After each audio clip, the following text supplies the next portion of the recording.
Hello, everyone. This, by our reckoning, is our 13th session of East Texas University under the Savage Worlds rule set.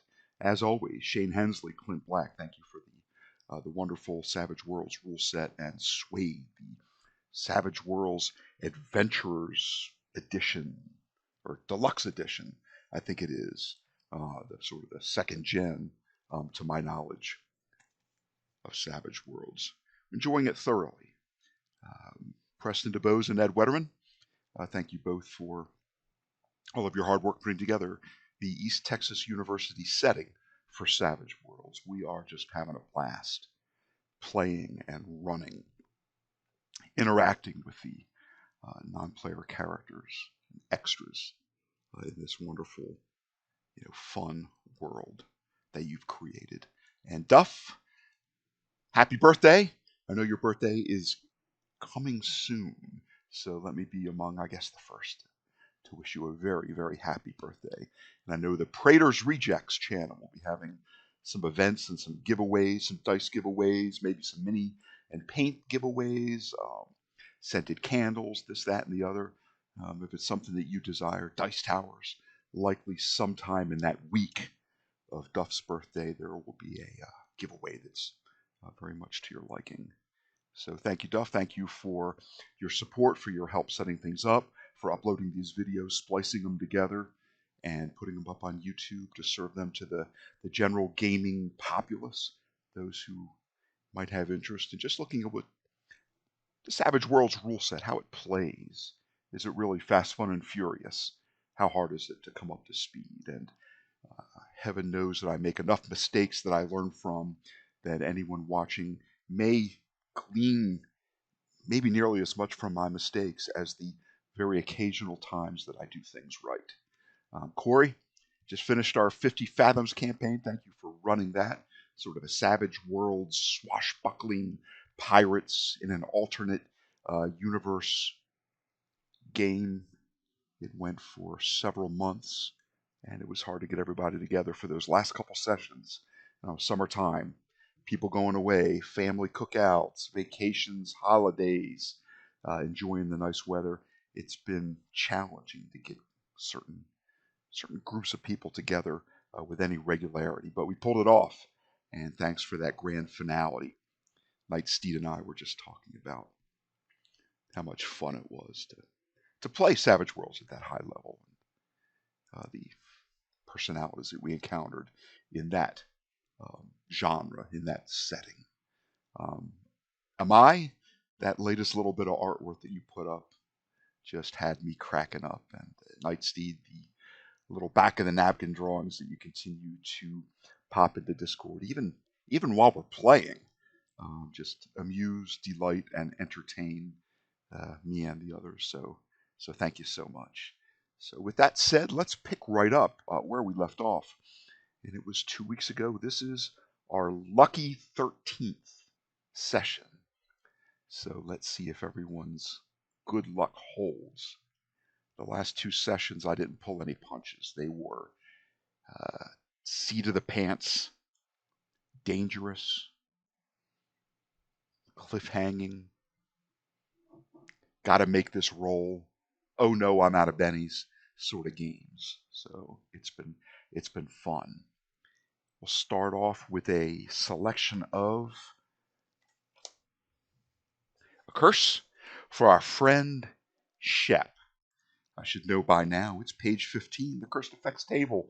I will quickly check OBS just to make sure it's OBSing. Seems to be OBSing. And I will draw a card from the card deck, which I know is clipped off on the bottom of the user interface for the Discord / OBS view. But I'm going to draw a card, pop it down. Looks like, oh, it's a king. I do love those kings. Oh no! Oh, something about this the seasonal allergies, the pollen, the various flora, some of it in bloom. You got some bad allergies. I don't know. It's college. Do college students still get mononucleosis? I wonder if that's a thing, because poor Shep just hasn't been hasn't been Meningitis. feeling well. God, you know, I can think of any number of bad allergies or infections or sinusoidal um, maladies that he might have, but illnesses or an illness results in a level of fatigue for the session. $20 of medicine can alleviate the fatigue for a D6. In fact, I think you may have had that one last session. Took a No, dose? No? he was Oh, you stinky last stink. Oh, session. you stunk. Mm. He got skunks though. Yeah. You thought you were sweating out that allergy through your pores. And whew, all the all the evidence was that indeed that was the case. As He you also know, felt the need for lots of hugs last session. lots of hugs and oh yeah. So we'll Incoming artwork. so we'll say as you're standing there and just basically bring things up where we left off and just pick right up again. Yeah, Shep, you're leaning up against the side of your house, trying to catch your breath, and feeling a little bit faint. Um, the sound of sirens is increasing, by proximity, as you can tell. They're getting louder. Neighbors are out on the sidewalk, trying to stay a yard away or across the street, not wanting to get too close. There is a between two trucks belonging to you lot. There is a coroner whose crumpled body and just bashed in facial features crumbled up next to an open window. And Shep, you're right there as well, right by the front porch. Yeah, we'll call that the back door, that back deck area. And this poor individual stopped wheezing and sputtering, even in an unconscious state.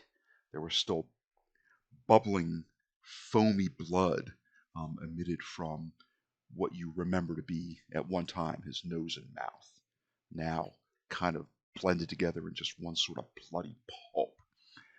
A shade materialized up out of the ground, sort of spinning like a black whirlpool, like a little tiny dust devil, and did pin Irwin Revinowitz down and suck the remaining life force from him, smothering him. And you saw his limbs straighten out and shake, his legs and his arms shaking as he was suffocated, and then did expire. Um, Hector Martin has collapsed to his knees, um, has quite lost control of his bladder when selected as a possible next victim for the shade. The shade pointed at him, muttered something in an unearthly, spectral tone that he was next.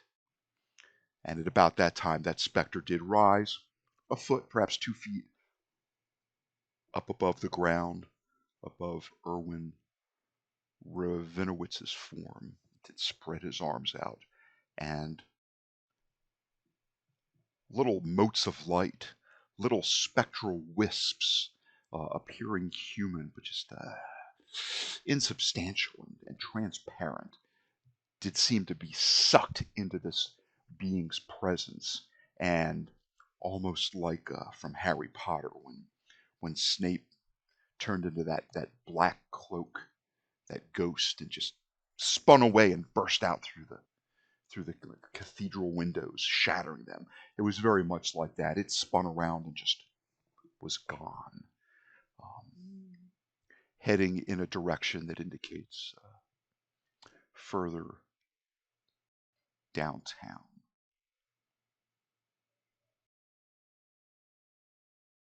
Sophia, you were in Shep's truck. I believe you were driving it, or it was Ava. That Okay, was Ava. that was Ava. Ava, you were driving the truck. You didn't have to ram a gate or a deck or a porch this time. Um, that's good because Poor Shep's truck already has the evidence of that damage from a encounter in the Quiet Villas rest facility, retirement facility, trailer park. So, but you were ready. You were gun in the engine. It started up, roared to life, and if there was an opportunity to press one of the other individuals into the side of the house, you certainly would have done that to save your friends. Hector Martin, decorated police detective of Pinebox, is sobbing on his knees. He has quite lost control of his bladder. That evidence is pretty obvious. Oh boy. Sophia, you're sort of leaning up against the truck as well. Ava probably shut it off at this point, as the threat has been contained. You may be leaning up against it and pressing one hand gingerly against the fresh stitches that hold your midsection together, along with some tape and some gauze wrapping, probably stained a sort of a burnt yellow orange from that bacitracin ointment that they put on to it's an antiseptic, a topical antiseptic. And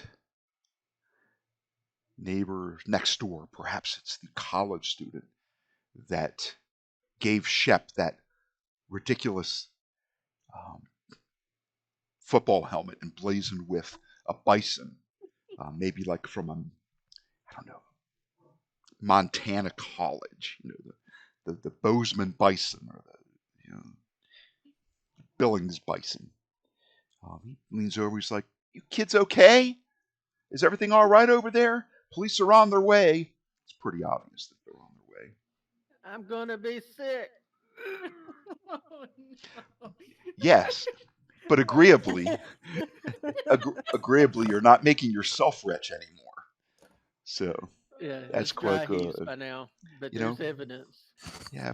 Perhaps now you just smell like the lovely scented oil and perfumed odor of that holy water, which is blessed water. I imagine it's mixed with certain perfumed oils and maybe just a touch of ground silver or gold, because it definitely has sort of a metallic affectation if you were to shake it. Almost like a snow globe, you see the little bright bits of metal floating around. Smells like a church. There are worse things to smell like, I imagine. Like Shep's jacket would probably smell worse. And He that did hug her when he smelled funky, and now the jacket smells funky. This is I need to fix these problems. It's I gonna be also held on really tight to Sophia's jacket. Yes, everything Mm. smells funky. it's all gonna the be jackets Yes. smell funky. it's gonna be like that Seinfeld episode with the You're gonna have to fill the bathtub with some tomato Oh. sauce. It's Tomatoes. yeah. gosh, bleach what you can. It might help, but as I remember, the upholstery of that car just couldn't get the smell out of it. No matter what they did, they just Buy a couldn't. little motorcycle. Oh, yeah. At least the Vespa is mostly kind of a pleather sort of seat and metal sides and the various rubber couplings, um, fuel leads and stuff like that. But yes, Sophia, you're just feeling that. It's been a long night, right? You started this at 7. It's probably 1. It's been over 5 hours, closer to 6, I'd imagine. 6 hours that you guys have been just on the go, go, go. You stopped off at the Lock It Up facility, the storage units, and you spent some time doing a perimeter search. I wouldn't even consider that really downtime, because while it wasn't physically demanding, you were certainly, your mental faculties were just whizzing out of control, trying to put together how best to enter this facility, the very security measures that were in place, the cameras that were attenuated at the front gate. There were no apparent weaknesses in the chain link fence, which was mostly about 8 feet high, perhaps only 6 foot or so at the gate, which was on these like little roller wheels that helped the chain mechanism open and close. So you spent some time there, certainly all that time with Lisa Gray and her family, her 2 young children. Of course, going in and exploring Frank Mance's house, especially his basement, which is where Sophia acquired that injury. It's been a serious 6 hours, and you all are about 20 feet away from your beds. But unfortunately, your beds are going to have to wait just a little bit longer to accept your supine forms, exhausted and just taken to the limit as bang! A loud gunshot rings out, echoing in that little sound tunnel created between your house and the house next door. And all of your eyes are open as you were allowing yourself just a moment to rejuvenate a little bit, as you know the police and rescue vehicles are definitely on their way. You look over and you see that Hector Martin has fumbled for his service revolver, which was at his feet, which he dropped when he was panicked by the shade, and he managed to have just a semblance of sense enough to put the cocked revolver into his mouth, pointed up to the roof of his mouth, and just one shot sprays blood and cranial matter, bone fragments directly behind him, out, probably hitting that mailbox that Erica has sideswiped so many times, and it always seems to be at a bit of an angle, no matter how many times they try to shore it up with other pieces of wood and shims to try to keep it upright. So Hector Martin has killed himself, and an ambulance is the first to arrive. It pulls up, essentially blocking one of the lanes of this street. 4 police vehicles come careening down this street, which is usually fairly quiet, coming to a screeching halt at those angled sort of positions that these cars end up in when they come into a squealing stop on perhaps just a little bit of gravel on the street out front. And what is it? I'll start with you, Shep, as you're sort of back in the corner up against that wooden deck that makes your little backyard area, perhaps retching a little bit. Your eyes are running, and seeing a dead body that died in a gruesome fashion is never pleasant, as you witnessed Ahuva Shapiro in Frank Mance's basement, the Israeli captain of the Defense Force. You saw her draw her last breath, but there's a force multiplier in effect here. This soul that is lying in front of you, dead, was arguably at your hands. So if you want to perhaps I didn't shoot him. you did not. You did not. Shoot 'em. And you did not you did not suffocate him, in truth. However, you contributed in some significant way to his demise. Just that realization hits you. So if you want to purge the remnants of your Burger City hamburgers, fries, fried onion, and Oh yeah, no, those all have been that. coming out. So, right when the ambulance opened their door, they were seeing Shep vomit, going, "Oh, why? What Perhaps, did we do to them?" perhaps 4 of Pine Box's finest. If this was on ETU, I believe it would be the Golan County Sheriff's Department that would have sent folks to that location, as it falls outside of the town of Pine Box. But we're in Pine Box, so it would be the Pine Box Police Department. 4 approach, weapons drawn, Hands up, nobody move. Drop everything you have. While two other individuals are heard, one in the yard next to you. Okay, everybody get back, stand back, and someone doing the same in the street and across the street, trying to keep a crowd from encroaching too close upon which is most definitely a crime scene, a scene of gruesome happenstance. So, Shep, is there anything else you would like to do besides retching? He's just he's throwing up. He's he's just lost in it right now. He's like, Poor Shep. we didn't do anything to them. Why did they attack us? What? He's just out of it for right now. Where's your backpack? Is it still dangling limply from one hand?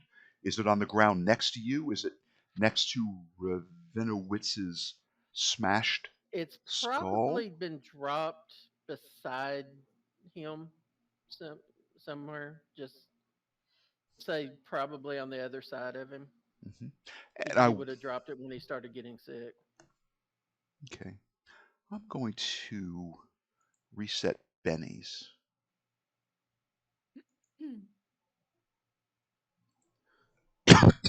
Excuse me.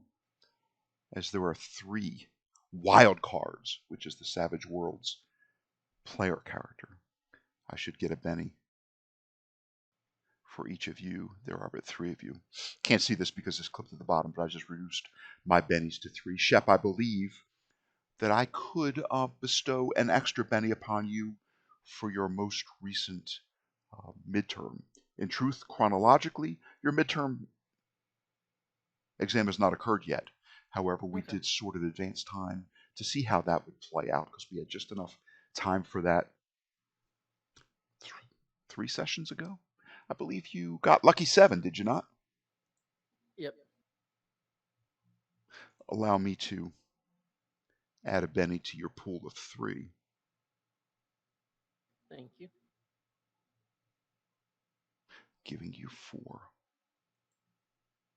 It would be untidy of me to forget to do that. You're retching. The backpack is on the ground next to you, probably covered with blood, perhaps Vomit. bits of soft tissue, a tooth, perhaps, buried in its supple canvas form.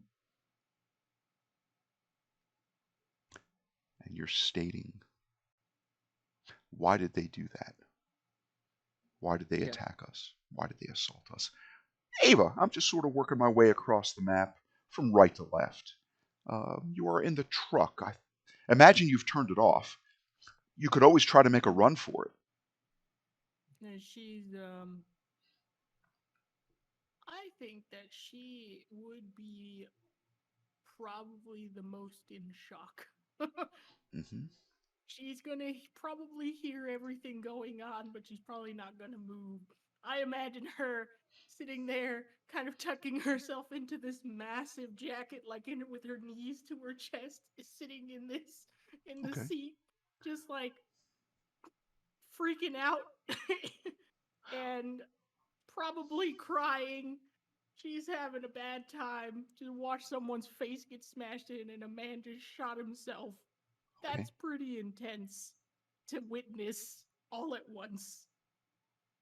So, Hey, what's most she's remarkable, already, like, panicky, so I would say that in your current state, if you think back to what's going on right now, what you would tend to say, all I remember is hearing those lapel-mounted microphone walkie-talkies and something that sounds like possibly an EMT talking about 2 adult males, probably deceased. Send more units. We've got injuries here, and send more crowd control in that sort of sound affectation. It would be remarkable to you that's probably what you recall the most. A gun points into the open window of Shep's truck and says, "You in the truck." Hands out the window. Do it.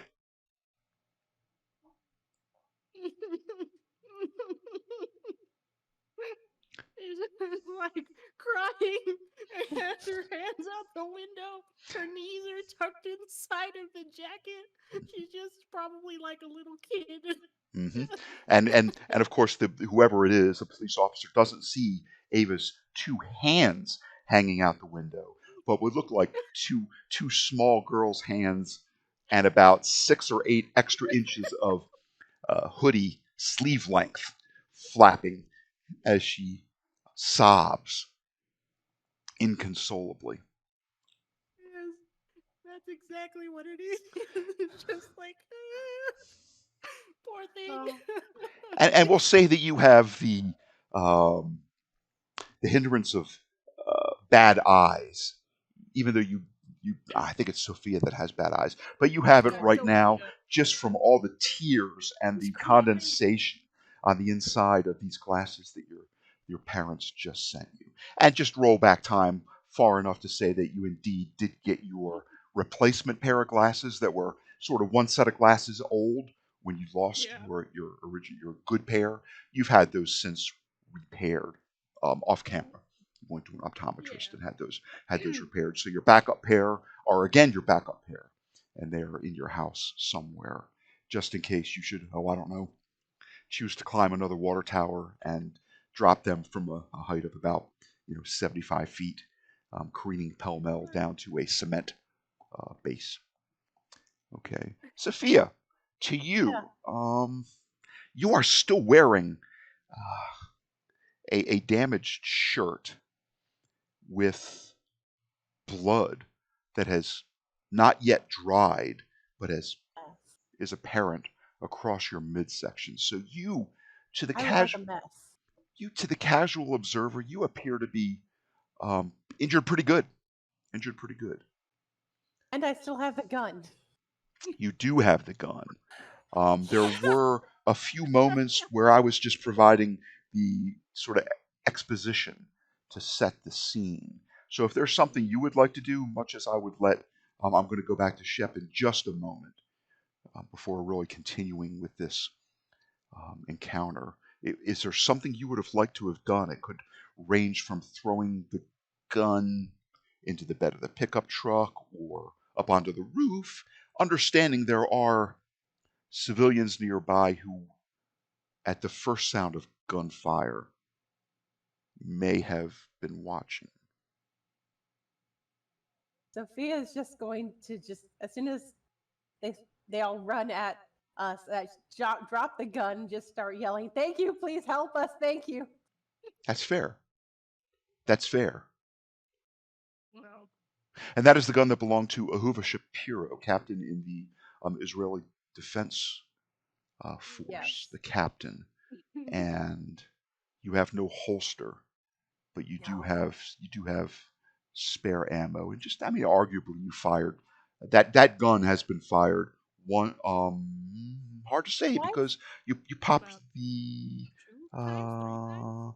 let's I see, think I would say Ahuva twice. fired twice, and then you probably fired twice, and in between those 4 firings, the magazine was ejected and then reinserted.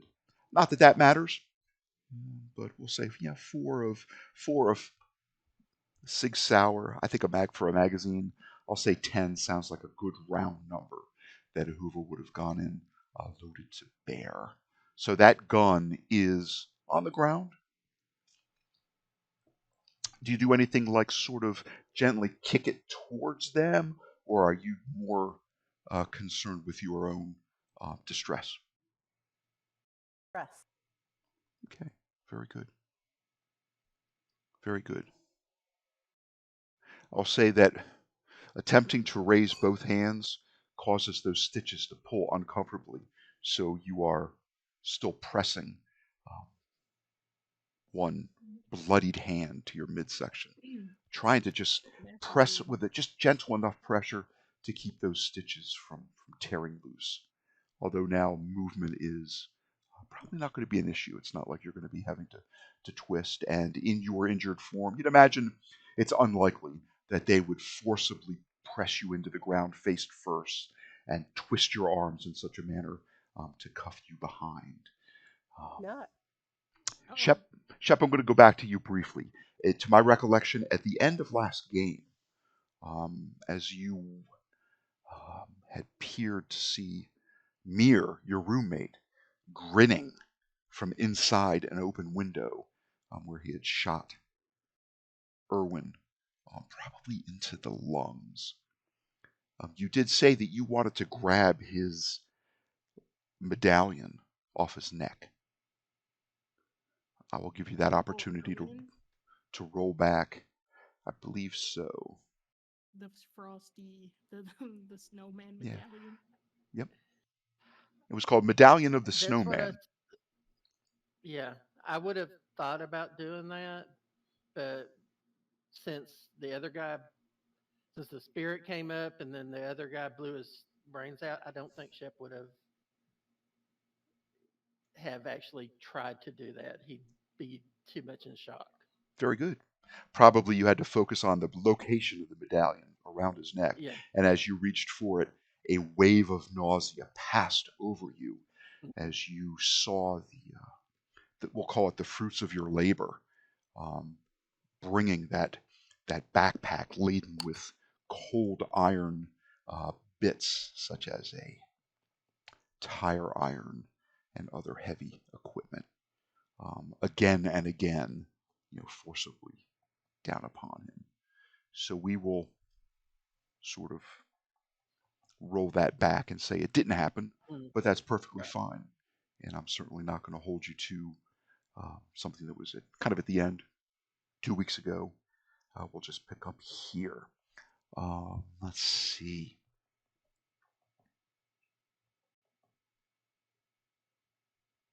The police will line all three of you up to the south of Erica's truck.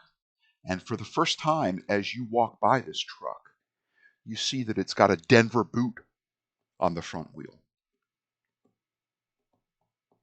A boot? Oh. You know what a Denver boot is? She has is she driving with a boot on her truck? The answer to that question is going to be no. Did that happen in all like the night we were gone? What was she doing? We saw her not that long ago. We are talking about Erica's truck, right? Yes. Okay. And you didn't see her truck in the parking lot, but you definitely know Erica is or was at the hospital, working, doing her volunteer work, getting credits towards her sophomore attempt to get through the pre-med program at East Texas University. But that truck definitely could not be driven right now. That Denver boot, I guess it consists of two very stout metallic plates that are screwed together and locked in such a manner to make the tire not able to rotate. And it probably also locks the steering. So yeah, just as an aside, you notice that as you walk over to the side of the house. And we'll say it's going to come out. He's kind of done this before. He kind of knows how things work. So Mir is going to come out and join you. And he is going to, if I can make the token. God, come on, Fantasy Grounds. How do I drag a Mir? I tried his left icon. I tried his right icon. I tried his icon on the character selection dialog. None of these work. So I guess I'm going to have to go old school. Bring up the combat tracker. Try to drag Mir from the character dialog to the combat tracker. And that adds in. And from there, try to drag his icon. And that worked. too many steps, just to get an icon of one of the players onto the map, but he's there as well. You see EMTs pushing 2 gurneys up to the other side of the truck. You probably hear a pronouncement of death having occurred at 1:13 a.m. So one or the other is definitely pronounced dead on the scene, judging from the kaleidoscope of colors on the sidewalk, from Hector's killing of himself, his suicide, his decision that it's probably better to face the afterlife now than to go through the torment and the torture that shade may have for him. So definitely declared dead at scene. And they essentially want a statement. Let's see. Sophia definitely injured. I don't think they're going to make you stand. I think what is going to happen is they pull a folding chair out of the back of Erica's truck and they set it up and they allow you are permitted to sit if you wish. Yes. And one of the EMTs is going to come over and start taking vitals on you during the very beginning of this process. They're not certain the degree to which you are injured, and they really don't know that you've already been taken care of for the most part earlier this evening. They're just going by what they see. So realistically, they would be very careful about a lawsuit and about any rough handling, rough treatment. So they're taking your temperature, your pulse. They ask for permission to raise or to unbutton the bottom of your shirt and to examine what they think might be an open gaping injury. I said, sure, yeah, but I went to the hospital earlier today already. Okay, very well. You hear over the EMT's lapel mounted handset. You also hear the crowd control officers. Stand back, back over the line. Who here saw what happened? And they're pretty much focused on sort of north and west on the map. In other words, the individuals across the street and perhaps someone next door. And you do hear, just in all the hubbub and commotion, and your ears are still ringing from the gunfire that occurred very close to you. You do hear a few individuals coming forth to make a statement. And this is, again, several tens of feet away from you. This is not happening in your immediate area, so they would have pushed everybody back. And let's see, what is your take on what happened here, young fella? And they start asking Shep for information. Ava, probably not a good place to start their interviewing process, as she is sobbing inconsolably, uncontrollably, probably looking for the comfort of Shep's arms, but cautioned to remain where she is. And Shock blankets. yeah. Well, So he asks you, what first, your name, is this where you live? That they get that sort of information. Yeah. Yes. Uh, we we were just getting back. We had to take our friend to the hospital um, earlier because we had an unfortunate incident with a skunk while we were out on the nature trail, and um, she wrecked her motorcycle. And then we got back, and these two people just came out of nowhere and attacked us. Uh, uh,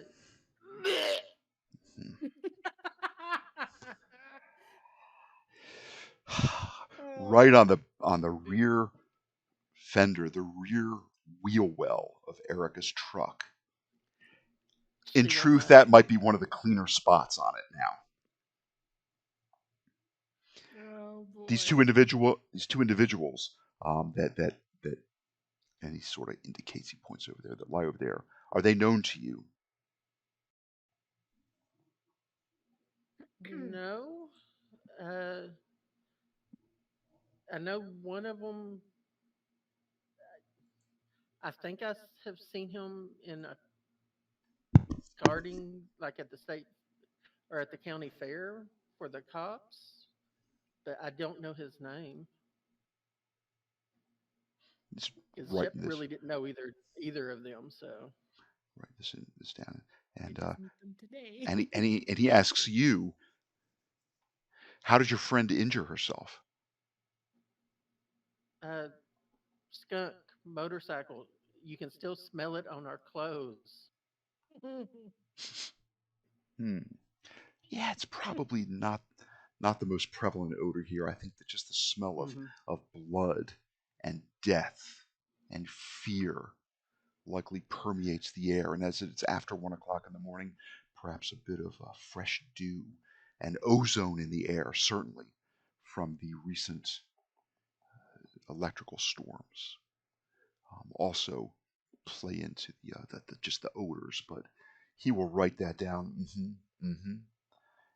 Uh, And and we went to the hospital. So they were. Uh, Erica saw us at the hospital, and her and a doctor took care of us. And Chip's just babbling by now. okay, so you're students at the university. Yeah. Yes. He looks down the line. All of you. And a Nodding. okay. And Mirror's like, yes, officer. Very well. So continue, young man, Mr. Shepard. Uh, yes. We're students at the university.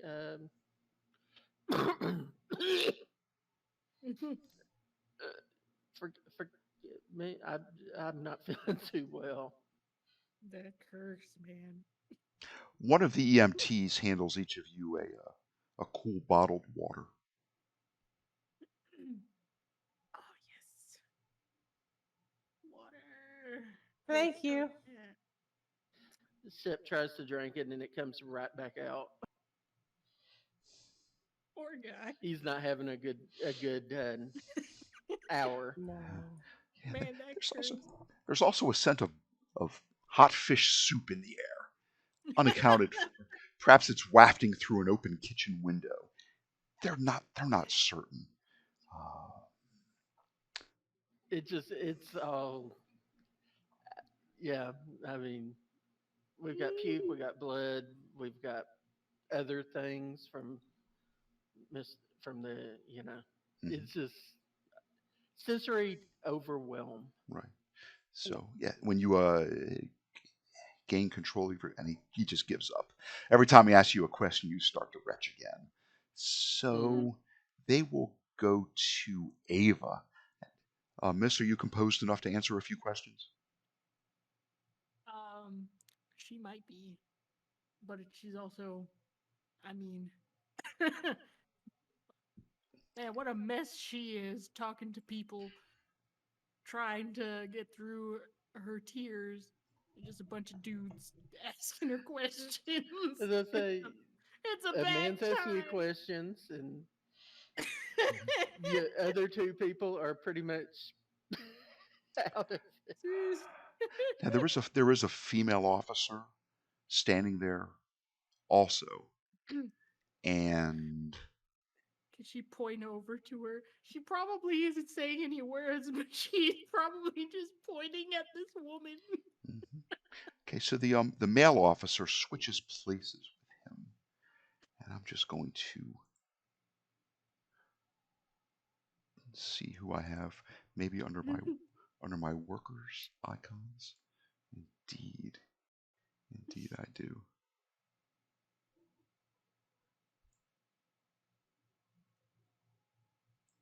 And I'm going to pull up let's see if I have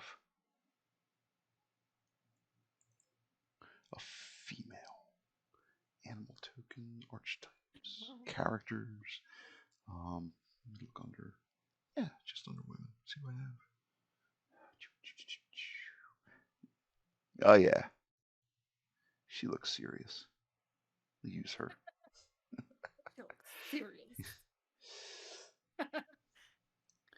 He's gonna go down and I don't know what I don't want to say that you detect a note of overt racism, but since Mir is of Middle Eastern heritage, and Mir did take the outsider hindrance, I believe, this officer is down, sort of standing down that way. And before the female officer really has a chance to open her mouth, who should make a guest appearance but the goodest of good boys? The goodest of boys. One Rocco. Sort of sits down next to Mir,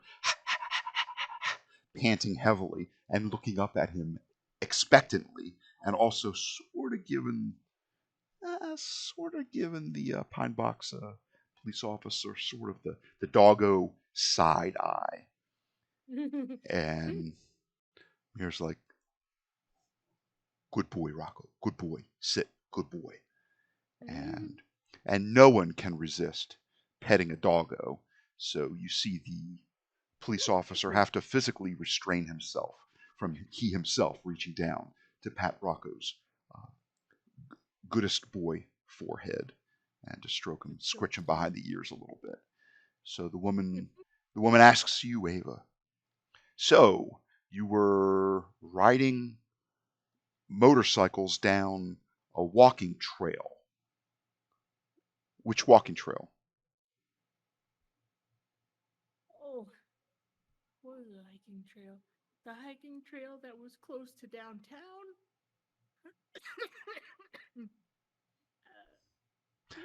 What's the nearest point of intersection where that particular walking trail hits a road that I can record?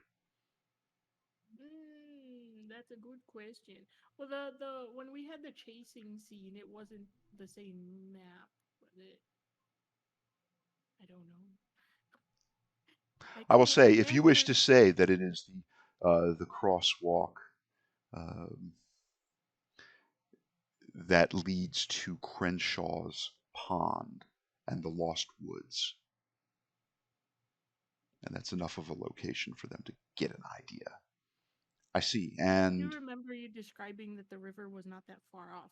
Yes, it's I mean, in truth, it's a stream. And there is a pond at the end of it, and it is a really good place if you're looking for smooth stones for a slingshot or to skip, or to use as ritual components that require a smooth stone from a swift running creek or something like that. Not a bad place. And yeah, we were looking for rocks. Yeah, they record that, and she continues to talk, and she's like, "You were riding motorcycles." Well, she rides a motorcycle. Oh no, I have the motorcycle. I ride a moped. Okay, and you are aware that even two-wheeled motor vehicles are not permitted on the walking trail. Oh, I was not aware. I'm sorry. Continues to copy this down. She goes, "Okay, let's jump to the present. You possibly hit a skunk. I think there's more than enough evidence that really occurred." She says, wrinkling her sort of slender, pointy-tipped nose. Yeah, Says, and said you went to the Golan County Memorial Hospital. Mm-hmm. Your friend. Went to the hospital, to the emergency room. And we checked to see if our friend was working there, just to see if we can see her and let her know that this happened. And it happened, just so happened that she was there that night, and she took it upon herself to help us out with the doctor.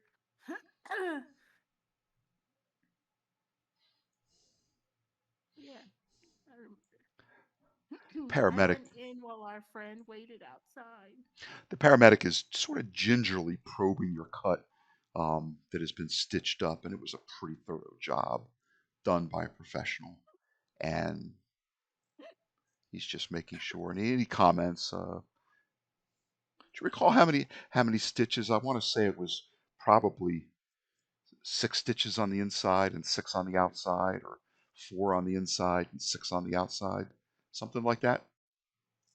It was a fair amount. Yeah, so we'll just go with those numbers. In truth, it's rather immaterial, and he comments to that amount. So you veered to avoid a skunk and toppled over. Did you hit a guardrail? How do you account for this injury?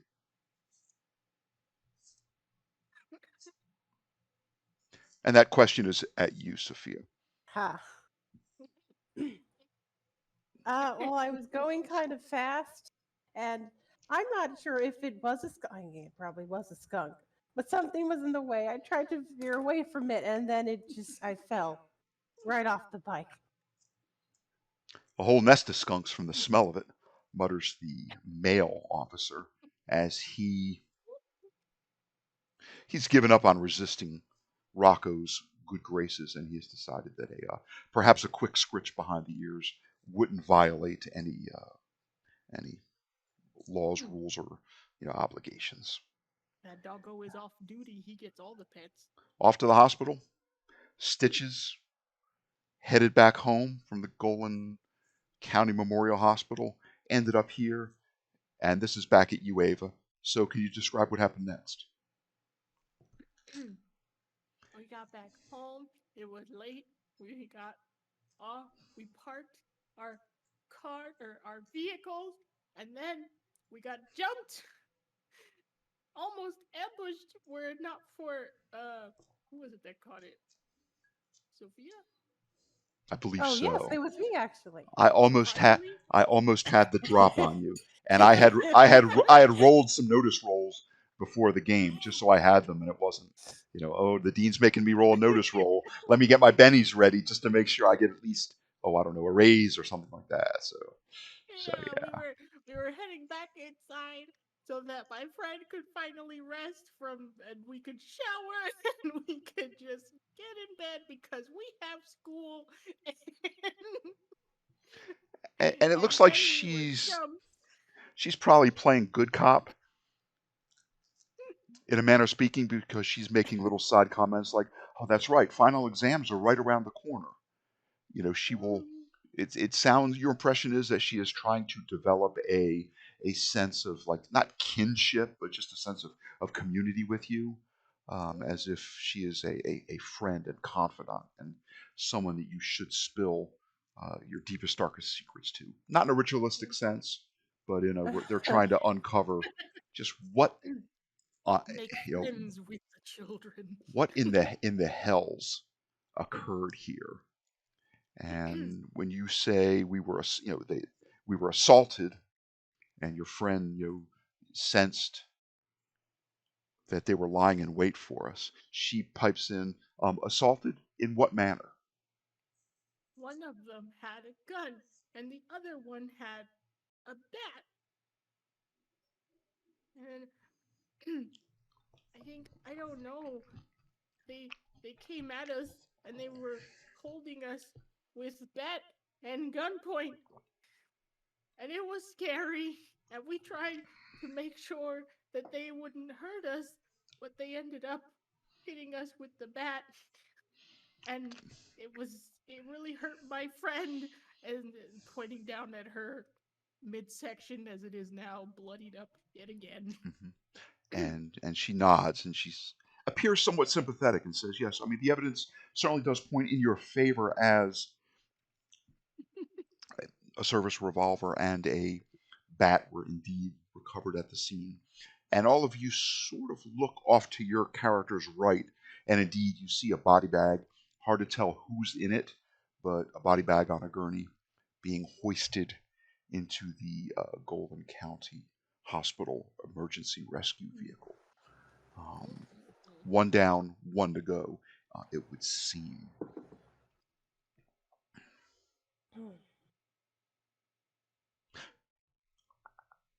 Approximately how many times did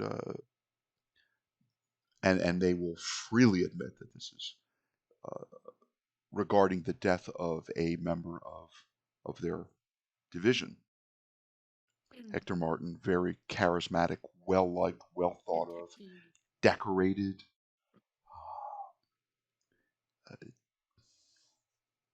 Says this is a sensitive matter, as it is the death of a police officer, but we understood that he did take his own life with his service revolver.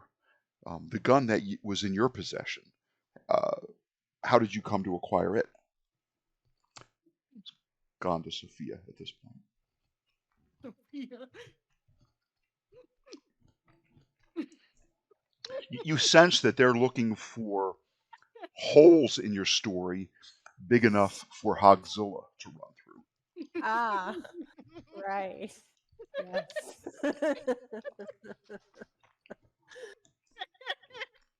Oh, that gun.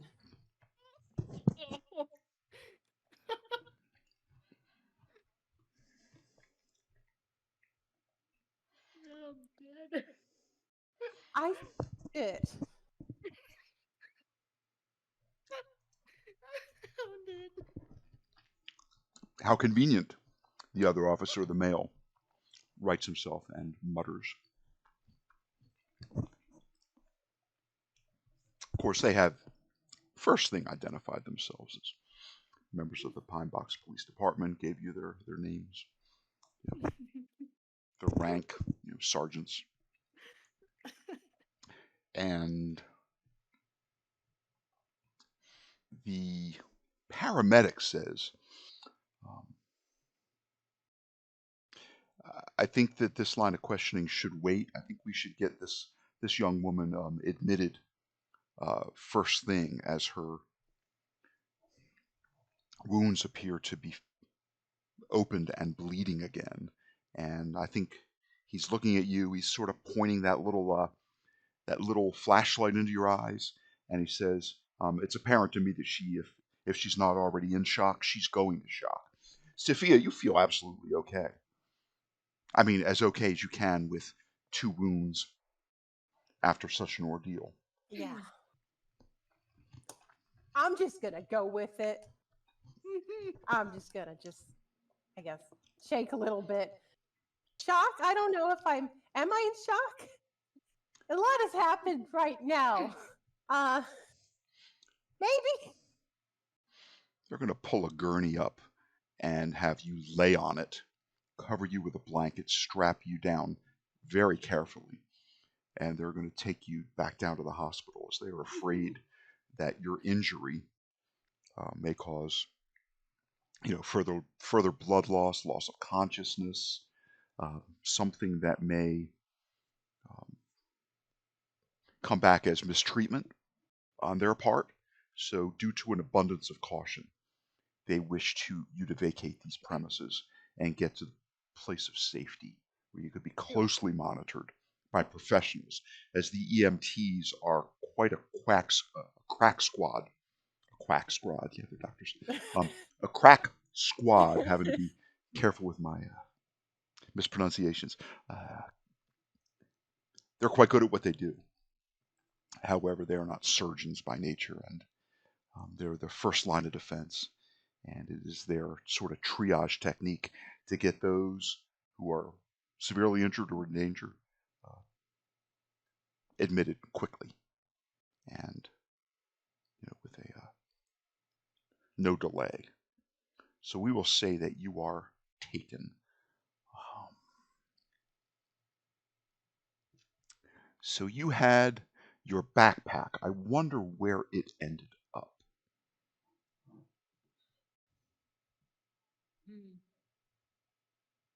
Sophia's backpack? Yes.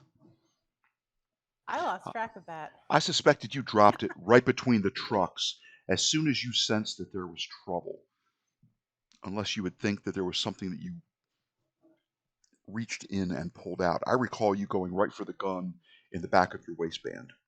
I did. I went straight for the gun. Okay, very good. They wheel you away. They probably hook you up to an IV to provide some fluids to you.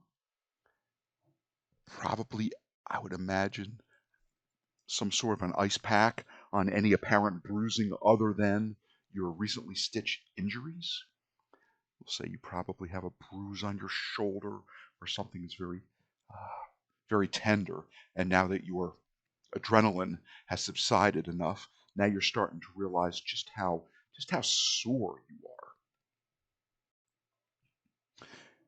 And about you, young man, says the male officer to Mir. And Mir says, I was studying for my final exams when I heard my friends arrive, talking, and then I heard the sounds of a scuffle, and Rocco's ears prick up at the sound of his name, of course, started to whine, so I sensed that there was something amiss outside, and when I did look out the window, I did see the two adult men assaulting my friends.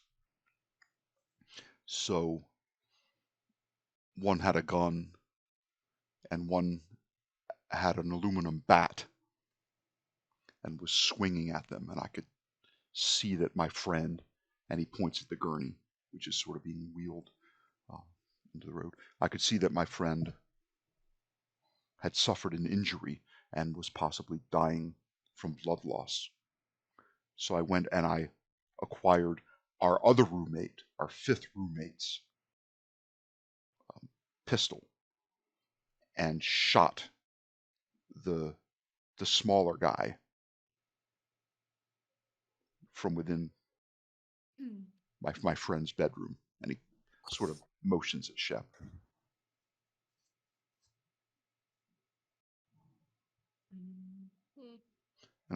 And I sensed that my friends' lives were in danger.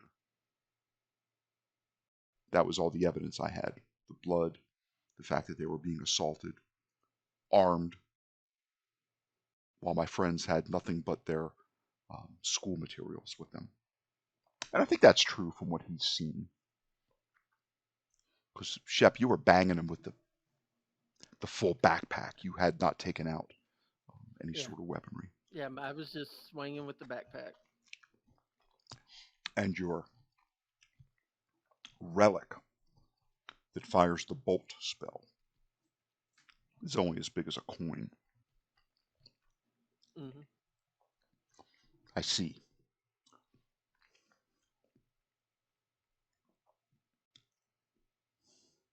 Just about to say, well, I'm placing you all under arrest on suspicions of murder.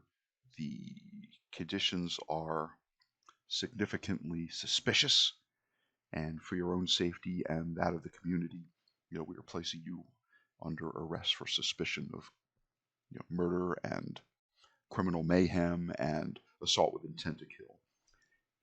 They're just about to say that when a white minivan pulls up, and Erica and Lisa Gray get out. Erica's in the passenger side, and Lisa Gray comes up and she basically says, "Are you through taking their statements, officer?" And she calls them by name, Sergeant Jones and Sergeant Smith.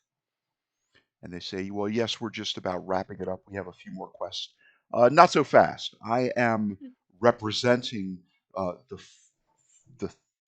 She was going to say the three of you. Notices that there are three of you, but one is an individual that she does not recognize. But she says the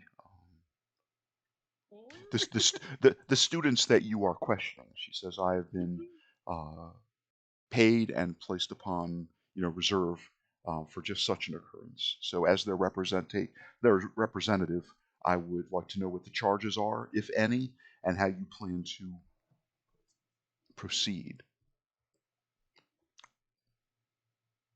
She presents herself in a manner that is both professional and freaking hard as nails. And that, I believe, is where we're going to take our first break.